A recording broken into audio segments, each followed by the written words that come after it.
Welcome to Just the Word, where we're reading through the Bible in 1 year. And I'm Net. Today's reading will come from Genesis chapters 42 and 43. Genesis chapter 42.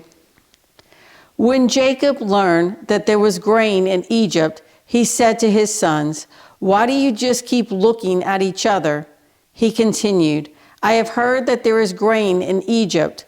Go down there and buy some for us, so that we may live and not die."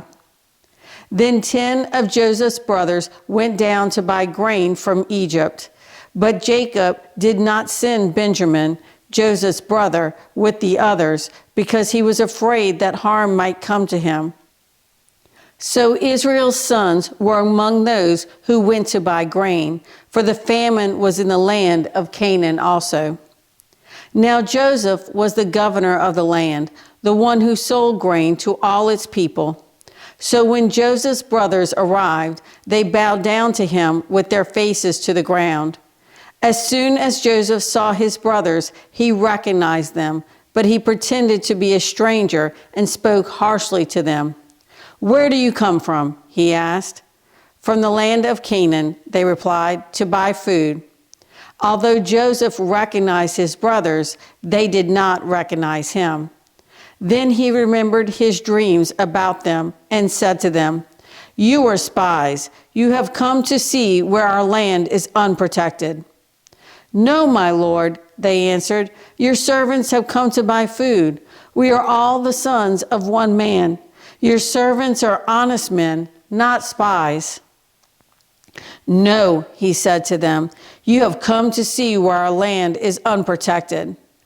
But they replied, "Your servants were 12 brothers, the sons of one man, who lives in the land of Canaan. The youngest is now with our father, and one is no more." Joseph said to them, "It is just as I told you, you are spies, and this is how you will be tested.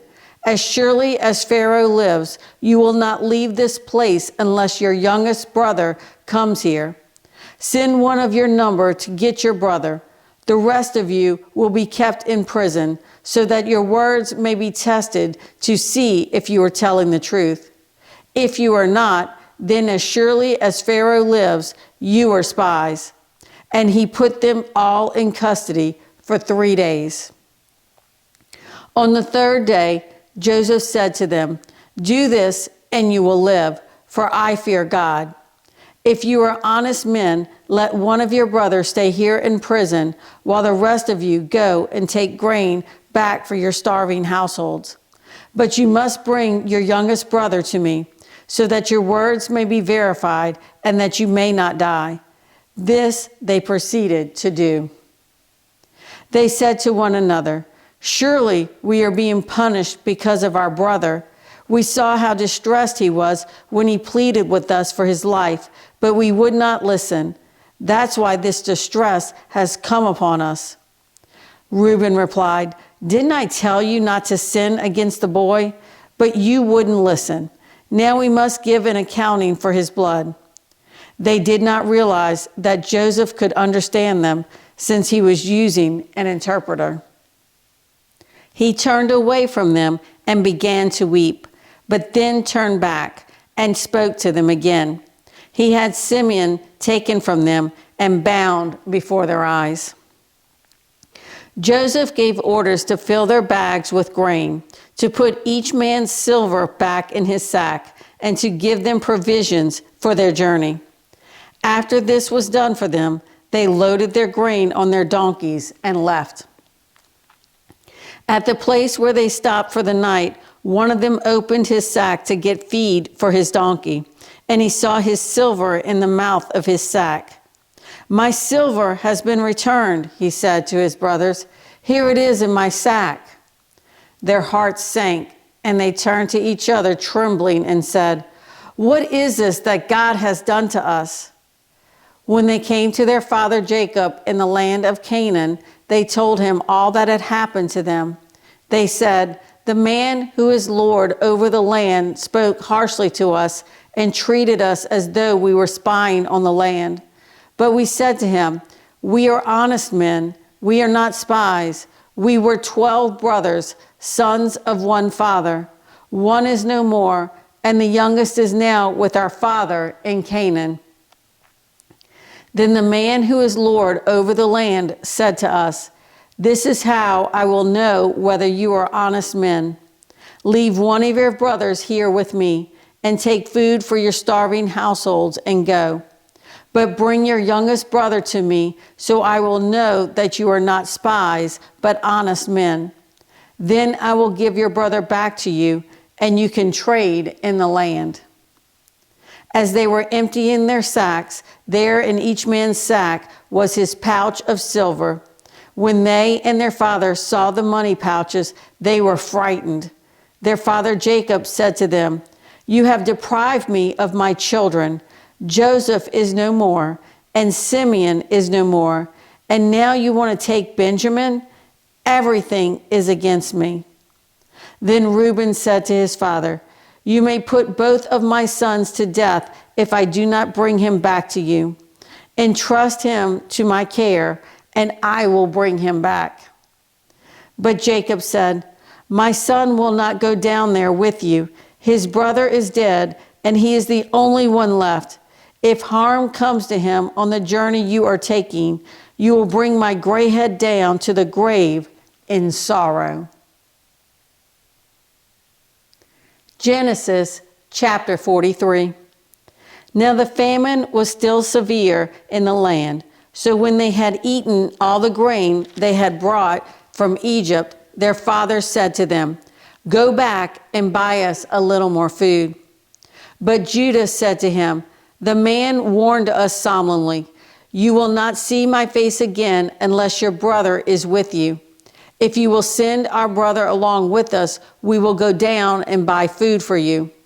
But if you will not send him, we will not go down, because the man said to us, "You will not see my face again unless your brother is with you." Israel asked, "Why did you bring this trouble on me by telling the man you had another brother?" They replied, "The man questioned us closely about ourselves and our family. 'Is your father still living?' he asked us. 'Do you have another brother?' We simply answered his questions. 'How are we to know?' he would say. 'Bring your brother down here.' Then Judah said to Israel his father, 'Send the boy along with me, and we will go at once, so that we and you and our children may live and not die. I myself will guarantee his safety. You can hold me personally responsible for him. If I do not bring him back to you and set him here before you, I will bear the blame before you all my life. As it is, if we had not delayed, we could have gone and returned twice." Then their father Israel said to them, "If it must be, then do this. Put some of the best products of the land in your bags and take them down to the man as a gift. A little balm and a little honey, some spices and myrrh, some pistachio nuts and almonds. Take double the amount of silver with you, for you must return the silver that was put back into the mouths of your sacks. Perhaps it was a mistake. Take your brother also and go back to the man at once. And may God Almighty grant you mercy before the man, so that he will let your other brother and Benjamin come back with you. As for me, if I am bereaved, I am bereaved." So the men took the gifts and double the amount of silver, and Benjamin also. They hurried down to Egypt and presented themselves to Joseph. When Joseph saw Benjamin with them, he said to the steward of his house, "Take these men to my house, slaughter an animal, and prepare dinner. They are to eat with me at noon." The man did as Joseph told him and took the men to Joseph's house. Now the men were frightened when they were taken to his house. They thought, "We were brought here because of the silver that was put back into our sacks the first time. He wants to attack us and overpower us and seize us as slaves and take our donkeys." So they went up to Joseph's steward and spoke to him at the entrance to the house. "Please, sir," they said, "we came down here the first time to buy food. But at the place where we stopped for the night, we opened our sacks, and each of us found his silver, the exact weight, in the mouth of his sack. So we have brought it back with us. We have also brought additional silver with us to buy food. We don't know who put our silver in our sacks." "It's all right," he said. "Don't be afraid. Your God, the God of your father, has given you treasure in your sacks. I received your silver." Then he brought Simeon out to them. The steward took the men into Joseph's house, gave them water to wash their feet, and provided fodder for their donkeys. They prepared their gifts for Joseph's arrival at noon, because they had heard that they were to eat there. When Joseph came home, they presented to him the gifts they had brought into the house, and they bowed down before him to the ground. He asked them how they were, and then he said, "How is your aged father you told me about? Is he still living?" They replied, "Your servant, our father, is still alive and well," and they bowed low to pay him honor. As he looked about and saw his brother Benjamin, his own mother's son, he asked, "Is this your youngest brother, the one you told me about?" And he said, "God be gracious to you, my son." Deeply moved at the sight of his brother, Joseph hurried out and looked for a place to weep. He went into his private room and wept there. After he had washed his face, he came out and, controlling himself, said, "Serve the food." They served him by himself, the brothers by themselves, and the Egyptians who ate with him by themselves, because Egyptians could not eat with Hebrews, for that is detestable to Egyptians. The men had been seated before him in the order of their ages, from the firstborn to the youngest, and they looked at each other in astonishment. When portions were served to them from Joseph's table, Benjamin's portion was 5 times as much as anyone else's. So they feasted and drank freely with him. Thanks for joining Just the Word. See you tomorrow.